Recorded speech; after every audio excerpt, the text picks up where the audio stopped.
අයලනේ වැස්සේ අපි යන්නේ මේකෙත් පොඩි ආතල් එකක් තියෙනවා. අහිදෙහියෝ තරහා වෙලා තාම ආවේ නෑ කියන්නේ කොහොම මේ ඇවිල්ලා තියෙන්නේ.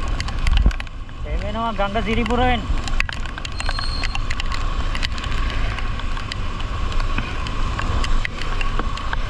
මේ බයික් වල යන කොල්ලොන්ට නම් ඉතින් වැස්ස කියන්නේ සාමාන්‍ය දෙයක්.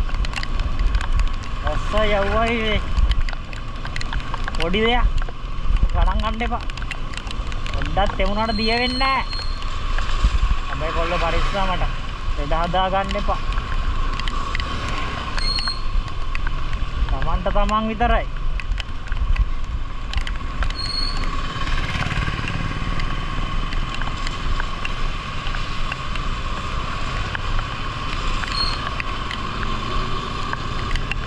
නික මේ වැස්සේ යනකොට පොඩ්ඩක් පරිස්සමට මොකද දන්නවද?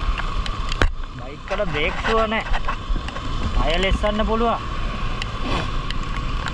ඒක නිසා මේ ඕට එකක් දිහම පරිස්සමට වතුර වරවල් තියනවා. පේන්නේ නැහැ. හරියට සාමාන්‍ය ලොකු වලකට එහෙම වැටුනොත් අපි දන්නේ නැතුව අපේ කොණ්ඩේ උනත් ඩැමේජ් වෙන්න ඉඩ තියෙනවා. ඒක නිසා කොල්ලෝනේ පරිස්සමට. අපෝටම ආදරේ.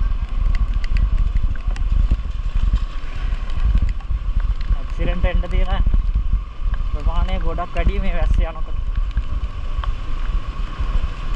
මම තනන්තවත් ඇක්සිඩන්ට් එන්න ඉඩ ගිහින් තියෙනවා. තනන්තවත් ඇක්සිඩන්ට් එන්න මේ ගිහිල්ලා තියෙනවා.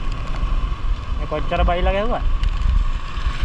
ඒක නිසා පුතේ පරිස්සමට එමීට යන්න.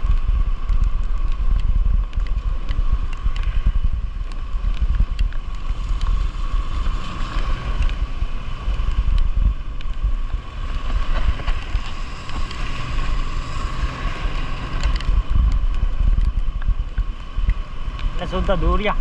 පියල් 200 යම්මඩෝ.